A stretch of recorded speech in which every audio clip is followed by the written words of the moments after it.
बांसवाड़ा के अंदर बहुत जल्दी अपनी रोजगार गारंटी योजना में जिस तरह से उन्होंने रोक लगा दी है, सारे सरपंच साथियों से अनुरोध है कि एक बड़ा आंदोलन करना है बांसवाड़ा जिला मुख्यालय पे रोजगार गारंटी को लेकर।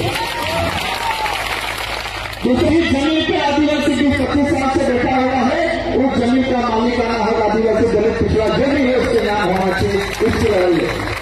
लेकिन ये राजनीतिक दुर्घटना थी कि कांग्रेस वाला बीजेपी फैल गया।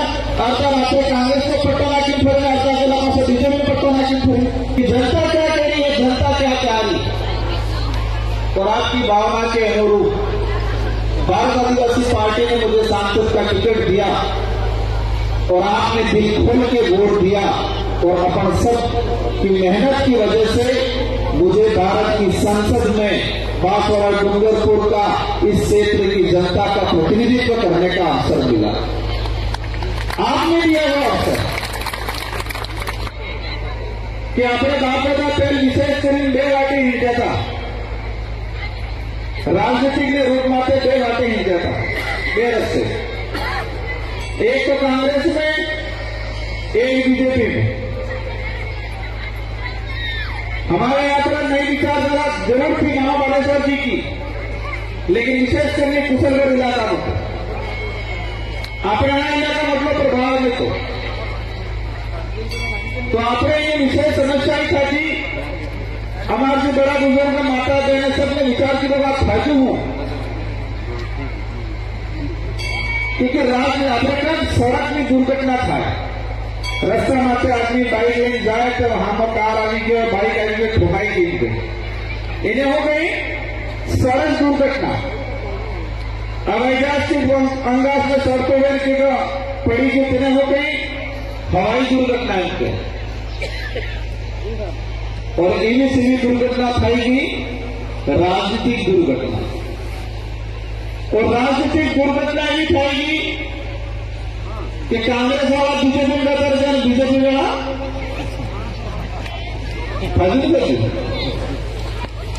फिर राजनीतिक दुर्घटना थाएगी।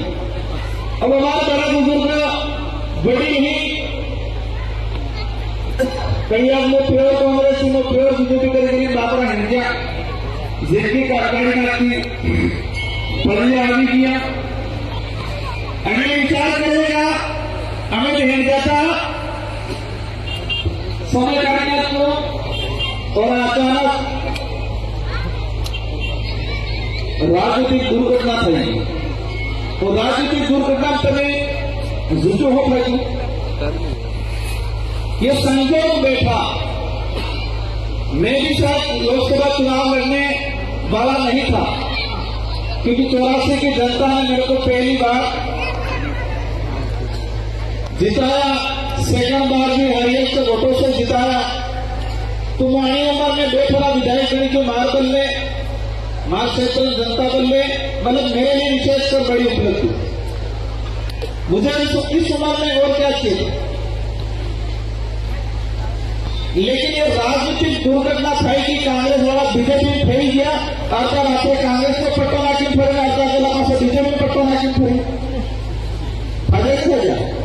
तो ये राजनीतिक दुर्घटना थावा बाद भारत आदिवासी की पार्टी के हमारे जो मंच पे विराजमान जो पदाधिकारी हैं हमारे विधायक साथी हैं आपके बीच में आप सब ने आवाज लगाई कि राजकुमार जी को चुनाव लड़ाना पड़े। आप सबकी आवाज को ये मंच में विराजमान जो हमारे पदाधिकारी हैं उन्होंने सुनी कि जनता क्या कह रही है, जनता क्या चाह रही है। और आपकी भावना के अनुरूप भारत आदिवासी पार्टी ने मुझे सांसद का टिकट दिया और आपने दिल खोल के वोट दिया और अपन सब की मेहनत की वजह से मुझे भारत की संसद में बांसवाड़ा डूंगरपुर का इस क्षेत्र की जनता का प्रतिनिधित्व करने का अवसर मिला। आपने दिया वो अवसर और मैं आज इस कार्यक्रम के माध्यम से थोड़ा जितने हमारे बड़े बुजुर्ग हैं माता बहने युवा साथी हैं आप सभी को तहे दिल से धन्यवाद देना चाहूंगा कि आपकी बदौलत मुझे सांसद बनने का अवसर मिला। और मैं कोशिश करता हूं कि आपकी जो भावना है आपकी जो समस्या है उस देश में वर्तमान समय में आदिवासी दलित पिछड़ों से जो अत्याचार हो रहा है, शोषण हो रहा है, इसके खिलाफ बुलंदी के साथ, मजबूती के साथ आवाज उठाने का प्रयास करता हूं। साथियों, इस पंडाल के अंदर हमारे एससी समुदाय के, माइनॉरिटी के, ओबीसी के, सामान्य के साथी भी हैं।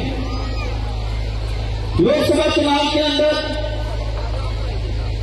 भले कम रहा हो, लेकिन थोड़ा थोड़ा सहयोग सबका रहा। और मैं पहले विधायक था, उस समय भी मेरा प्रयास था और आज भी प्रयास है कि भारत आदिवासी पार्टी की विचारधारा क्या है।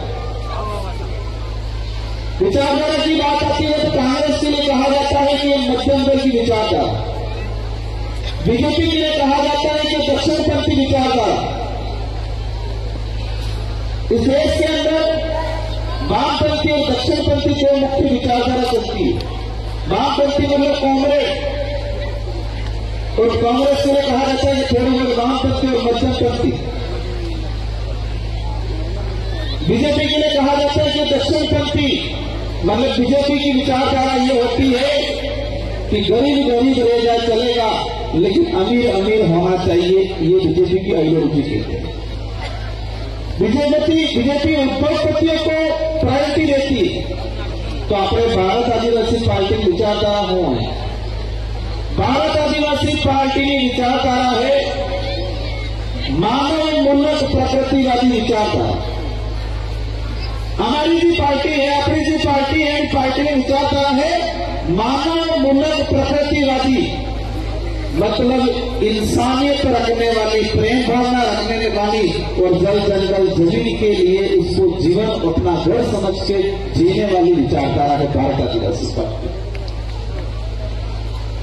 इन सभी पार्टियों की विचारधारा से भारत आदिवासी पार्टी की विचारधारा बिल्कुल अलग है, और अलग जरूर है लेकिन सबसे बढ़िया है, सबसे मजबूत है।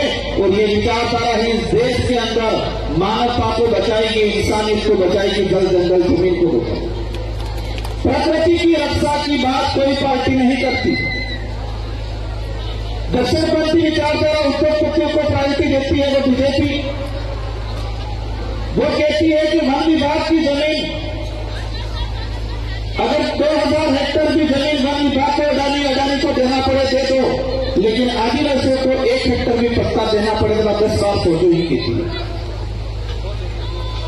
4000 दिलाने की जमीन है, बाहर का कंपनी वाला आया है, उसको देनी पड़े दे दो, लेकिन आदिवासियों को देना पड़े तो सोचो ही कहती है।